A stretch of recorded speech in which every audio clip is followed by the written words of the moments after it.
Hello students, आप सभी को पता होगा कि दिल्ली के अंदर मिशन मैथमेटिक्स स्टार्ट हो चुका है। 3 जुलाई से मिशन मैथमेटिक्स स्टार्ट हुआ था। अब उसकी वर्कशीट आनी स्टार्ट हो चुकी हैं। तो हम क्या करेंगे, हमारे चैनल के ऊपर मिशन मैथमेटिक्स स्टार्टिंग से एंड तक, ये लास्ट पूरे साल ही चलेगा, आप सभी को पता है। तो मैं इसमें सारी वर्कशीट आपको सोल्व कराऊँगा, बस आपको मेरे साथ जुड़े रहना है। आज जैसे 3 जुलाई को 10th क्लास की वर्कशीट आई थी, जो कि आज हम अंकगणित के आधारभूत प्रमेय इसके बेस पर करवाएंगे। तो सबसे पहले अंकगणित के आधारभूत प्रमेय करने से पहले तुम्हें 3-4 चीज़ें हैं जो पता होनी चाहिए। जैसे सबसे पहले अभाज्य संख्याएं, अभाज्य संख्याएं, ये अभाज्य संख्या क्या होती है ये तुम्हें पता होना चाहिए। तो अभाज्य संख्या क्या होगी, तो ऐसा नंबर जो खुद से और 1 से डिवाइड होता हो, विभाजित होता हो। जैसे मैं कुछ एग्जांपल लेकर चलता हूँ, जैसे 5, 7, 11, 13। तो ये जैसे मैंने एग्जांपल ले लिए हैं, ये हमारे अभाज्य संख्या के एग्जांपल है। कैसे, तो आप सभी को पता है कि 5 है वो किससे विभाजित होगा, या तो 1 से या 5 से। ऐसे 7 है किससे विभाजित होगा, या तो 1 से या 7 से। इसी तरीके से 11 है, ये किससे विभाजित होगा, 1 से या 11 से। ऐसे 13 लिखा हुआ है, ये भी 1 से या 13 से। ऐसे बहुत सारी अभाज्य संख्याएं होती हैं। तो बस परिभाषा अभाज्य संख्या की ये हो जाती है कि वो संख्या जो खुद से और 1 से विभाजित होती हो, वो हमारी अभाज्य संख्याएं होती हैं। ये आपको समझ में आ चुका है। अगला नंबर है भाज्य संख्याएं।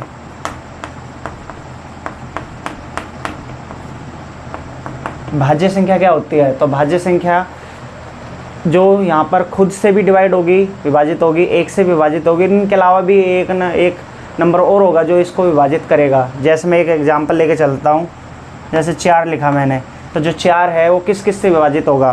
तो आपको पता है जो ये 4 है, 1 से भी हो सकता है, 2 से भी हो सकता है और 4 से भी होगा। तो इस तरीके से इस 4 के जो गुणनखंड हैं वो हमारे 1 और 4 के अलावा 2 भी आ गया है।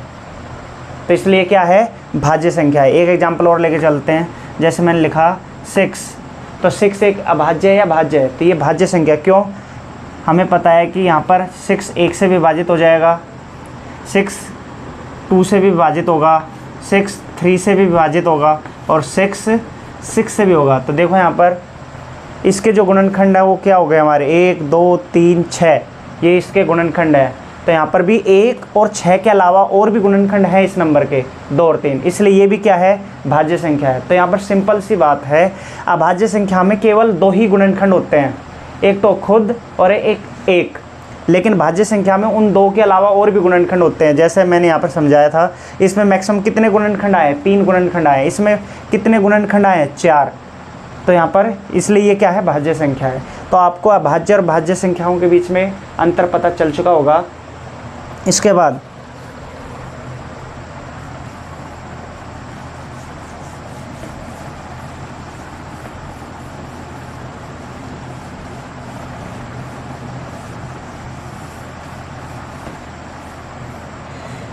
बाद में एक वर्ड गुणनखंड जो मैं बोल रहा हूँ, इसका मतलब क्या है, गुणनखंड का मतलब क्या है यहाँ पर।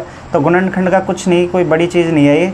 जैसे मैंने लिखा है यहाँ पर 12, तो 12 गुणनखंड का मतलब ये होता है कि वो नंबर जो इस 12 को विभाजित कर दे, वो सारे इसके गुणनखंड होंगे। तो आप बताओ मुझे, जो ये 12 है 1 से भी विभाजित हो जाएगा, ये 12 2 से भी विभाजित हो जाएगा, ये जो 12 लिखा हुआ है ये 3 से भी भाग होगा।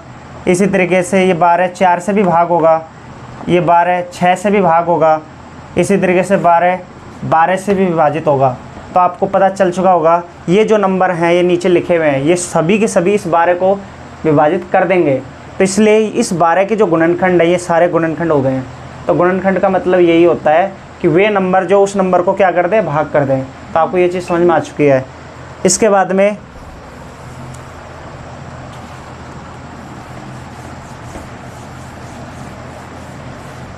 में हम यहाँ पर 2 क्वेश्चंस करते हैं, ताकि आपको ये जो कंसेप्ट समझाया मैंने वो क्लियर हो जाए। तो यहाँ पर पहला क्वेश्चन है 24 और 36 के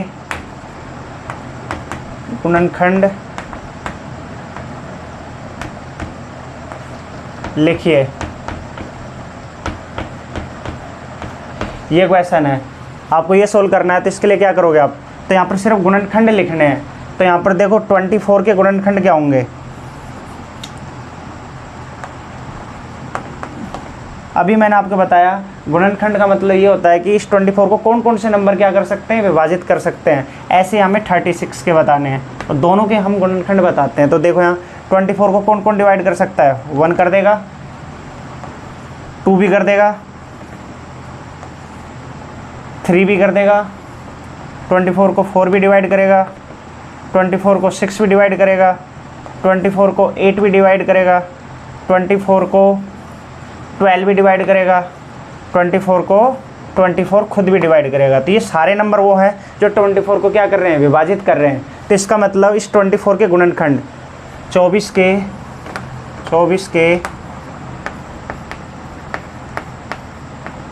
गुणनखंड क्या क्या आ चुके हैं।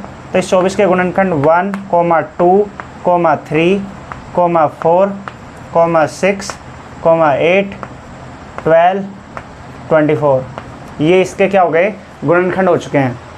इसी तरीके से 36 के, तो 36 को कौन कौन से नंबर विभाजित कर देंगे। तो सबसे पहले देखो यहाँ 36 जो 36 है, इसको 1 भाग कर सकता है।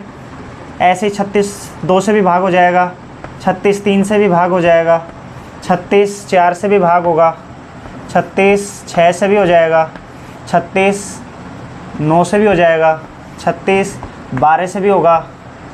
उसके बाद 36 किससे होगा, 18 से भी हो जाएगा, और ये 36 से भी हो जाएगा। तो ये सारे नंबर वो हैं जो इस 36 को क्या कर रहे हैं, विभाजित कर रहे हैं। तो इसका मतलब 36 के जो गुणनखंड है, 36 के गुणनखंड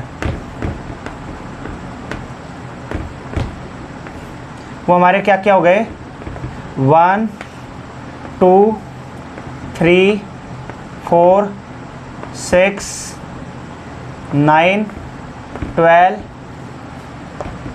18 एंड 36, ये हमारे क्या हो गए, 36 के गुणनखंड हो गए हैं। तो इस तरीके से हम किसी भी नंबर के गुणनखंड निकाल सकते हैं। तो ये सिंपल गुणनखंड है। गुणनखंड भी 2 प्रकार के, जैसे ये तो हमारे भाज्य के रूप में, अभाज्य और भाज्य दोनों ही चीज़ें आ गई इसके अंदर।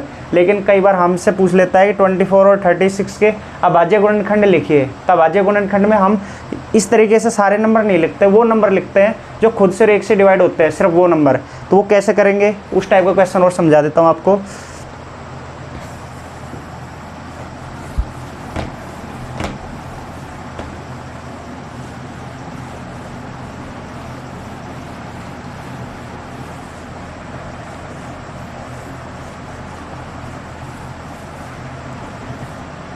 जैसे क्वेश्चन लिखा मैंने 24, 24 और 36,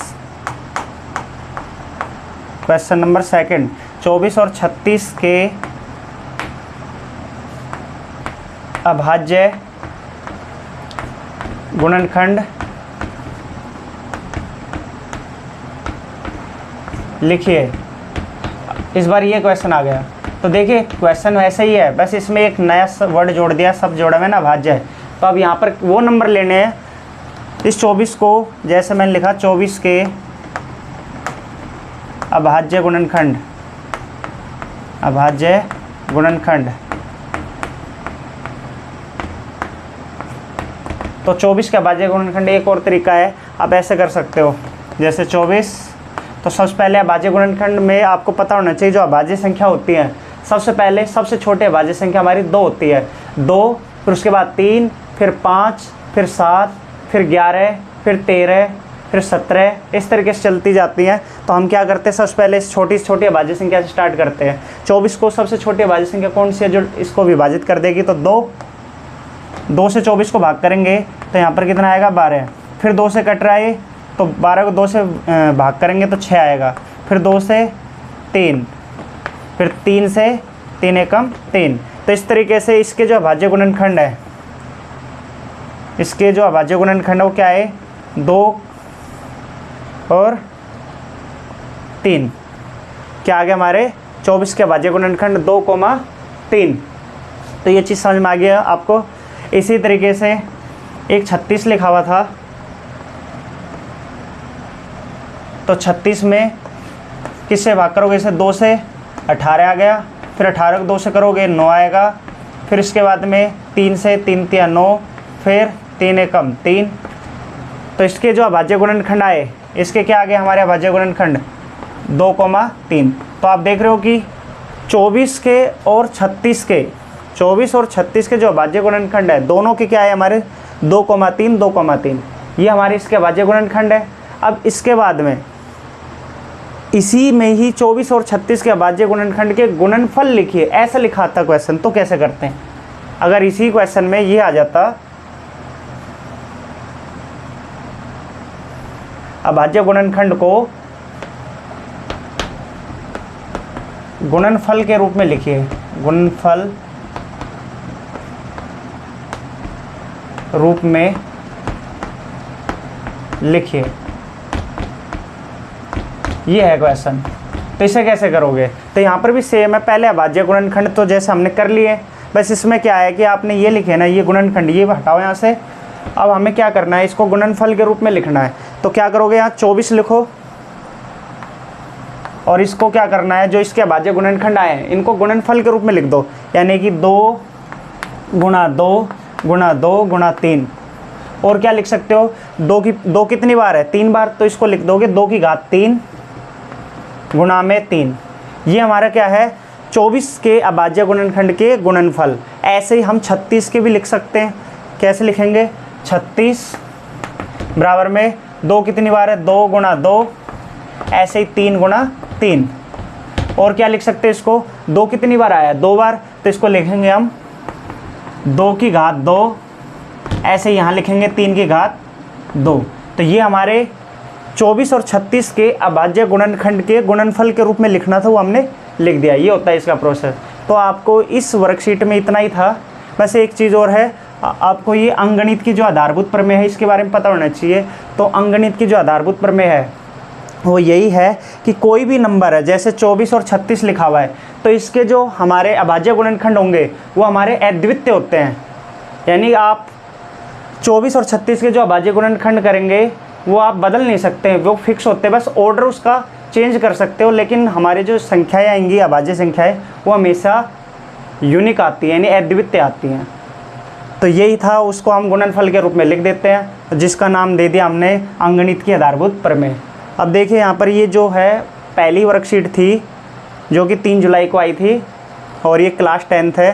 तो आप हमारे साथ जुड़े रहोगे तो हम सारी वर्कशीट जितनी भी आएंगी, मिशन मैथमेटिक्स जब तक चलेगा तब तक सारी वर्कशीट कराई जाएंगी और आपको कोई डाउट नहीं रहेगा, सारे डाउट आपके क्लियर होंगे।